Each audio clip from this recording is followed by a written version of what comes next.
There will be at least 2 or 3 high leverage arms that can finish a game. That would be a better option than Kimbrel that the Orioles can afford with prospects.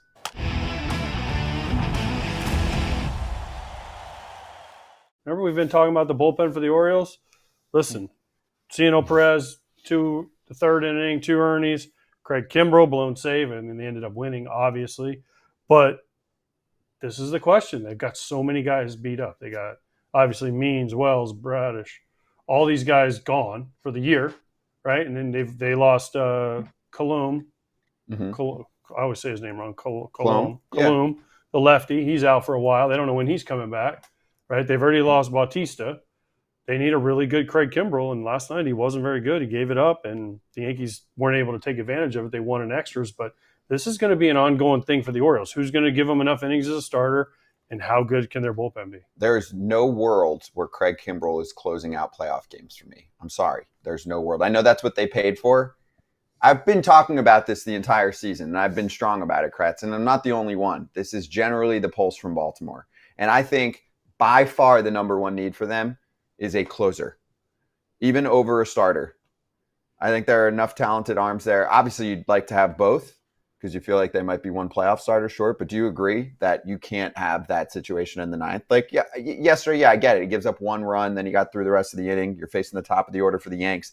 Judgeless top of the order for the Yanks. He's not intimidating, guys. They know that every time he is on the mound in a big situation, it's going to at least be a roller coaster. You're at least going to have a chance to crack him, right? Where there are some dudes, still plenty even in today's game, where like it's basically over. This dude's probably going to punch 2 tickets and maybe there's a fly ball that drops, dude gets a double, and then he strikes out the next guy. Do you agree? Plus, they know if they get on, they can steal a base.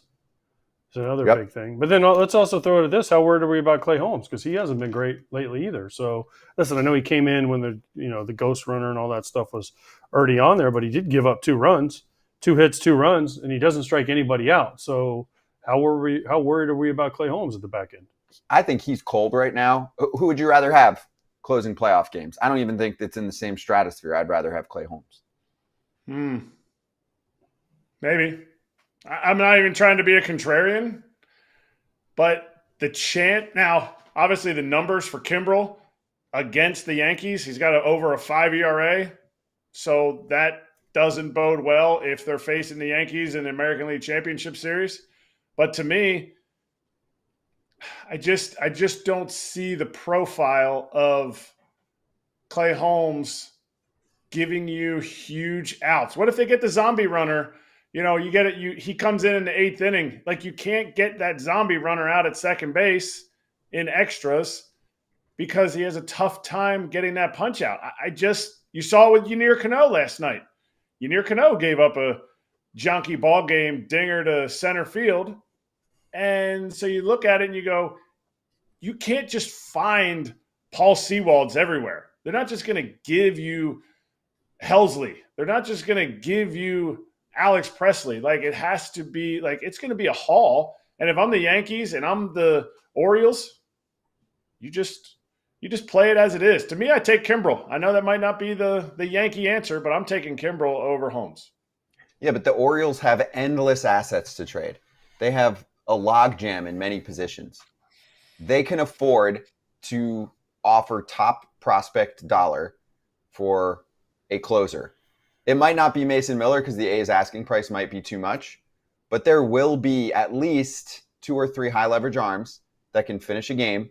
That would be a better option than Kimbrel that the Orioles can afford with prospects. To close a game or high leverage arms? Yes. Who? Both. Which? Who? Name one. Well, so let's go through the list here. You're saying Helsley won't get dealt because the Cardinals are in it right now? Cardinals are in it right now. Okay, but let's see. Let's see a month from now. We'll ask Lance Lynn when he comes on later. Would you rather have Kopech or Kimbrel closing out a game? I mean, Kopech, he's got a high ERA too, let's not forget. Yeah. I mean, he has a tendency to give up homers too at inopportune times. Kimbrel's more of a walk, a stolen base, and then something else. Kopech just seems to give up homers at the wrong times, which is, I don't know which one's worse. At least it's a quick death with a homer. Right. Tanner Scott from the Marlins. I mean, Tanner Scott would be nice in a whole lot of teams. And he's going to get dealt. So that's who isn't going to get dealt to them? They should just trade their whole team at the Marlins and start over. Yeah. Just Poor everybody. Skip. Poor Skip. Well, Skip's gone too. They should trade Skip. They would love to, probably. Skip would love to at this point. FT is headed to the MLB All-Star Game this year, and there's only one way you should be finding tickets for any ball game. SeatGeek is the official ticket marketplace of Major League Baseball, so they have you covered for all of your baseball ticket needs. I'm super pumped to hit the Futures game this year. That new skills competition looks electric. I agree, Kratz. It's like the Olympics for baseball. Cannot wait to see that. With over 28 million downloads, SeatGeek is the #1 rated ticketing app. Baseball season's in full swing, and you don't want to miss out. SeatGeek has your tickets to every game and, of course, concerts, festivals, and more. Every ticket's backed by their buyer guarantee, and SeatGeek is the only site that lets you return your tickets ahead of the event with swaps. And Kratz, you know FT came through for the people. Use our code FOUL for $20 off tickets at SeatGeek. That's $20 off your first purchase with promo code FOUL. Make sure you click the link in the description to download the app, please. Let's go to the A's. Austin Adams and Lucas Erceg. I would make a case they should trade both of them. Their value will never be higher. Miller is a different case. Those are two high leverage arms that have been quite good. The Blue Jays, Jordan Romano, not perfect either. Yeah. But these are names that could close out playoffs. So here's a question. You said they have so many assets. You were talking about the Orioles. Yes. Would you trade, if you have a Cole Reagans, would you trade for a closer? Because essentially the Royals got rid of Chapman for Cole Reagans. Not essentially, they did. So think about it in that way. Like, when they want Cole Reagans back, like, that's a legit starting pitcher. If you're telling me that's what you have to give up for a Chapman who's not even – He wasn't at the time, though. He wasn't at the time, right? His value skyrocketed with KC. Some things clicked in for him. And wait for it. We don't know what happens when you take a player away. I know Chapman wasn't the key to them winning a World Series, but he was still in their bullpen pitching some innings. But you're talking about a closer. I'm not changing anything from last year. The Rangers won a World Series. I don't give a shit. No, I agree. And that was a great move. But what I'm saying is you're talking about getting a closer. There's a difference between a high leverage arm, like an Erceg, like an Austin Adams. Like you're talking about a closer though, a actual closer to give you 3 outs in the 1-2-3 of a playoff team. Yes. And I feel like there's plenty in the cupboard for Baltimore. Dude, they've got probably, even when you're getting to 10 through 15 in their farm system, that is 1 through 5 in most systems. I mean, sure. Although I will say this. What? Their numbers have fallen off. The players in their system? In Norfolk. Their numbers have even more reason why they should have take definitely advantage. Listen, I'm going to look at them again, but I looked at them the other day and I was kind of like very surprised that some of their guys that were banging. I mean, I know, listen, Hiersted, but they have one, Holiday's hurt. Holiday's hurt. Holiday wasn't doing anything though once he got down there, but Stowers, okay. Colby Mayo's, and Hurstad, who they already tried up there, right, are doing well. Again, but they called up Nick Maton. Yeah, but Heston that's who they called up. I understand, but Kjerstad's a perfect example. Like, that is a trade asset. That should be a trade asset. There are teams that value him. It's not like they're like, oh, he's shot because he isn't playing that well in the bigs in his very limited time up there. Part of it's a playing time issue. I think teams understand that. I'll give you a name that's a good example, like a Chase McDermott, right? Like that's a good minor league asset. Probably not the upside of a top end starter, but maybe a 3 or a 4. Like those kind of players have a lot of value in a trade. They do. Yeah.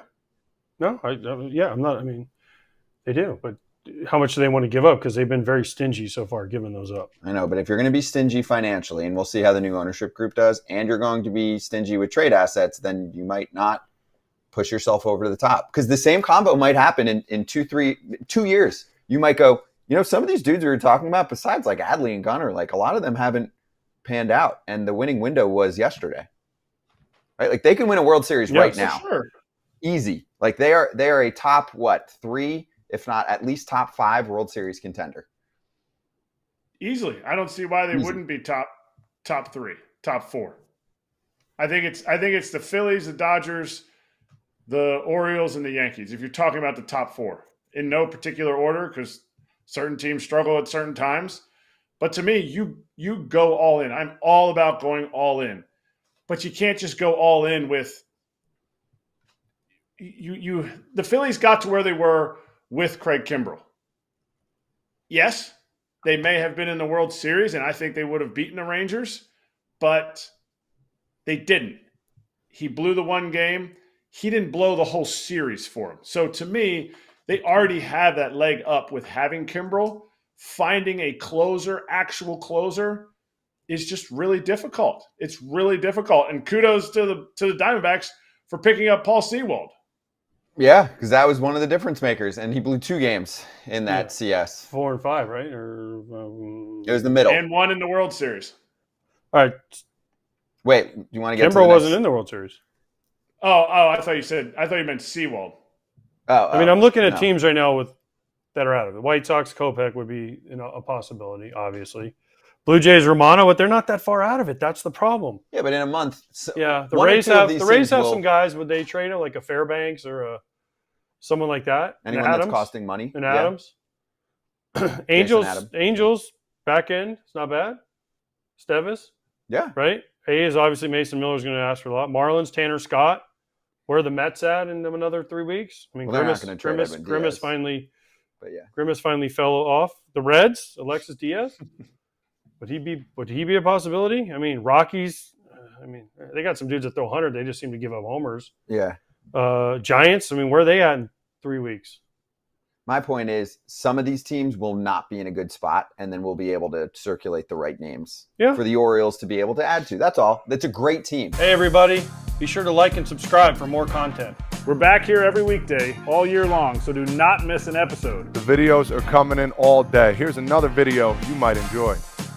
Baseball the way it should be covered.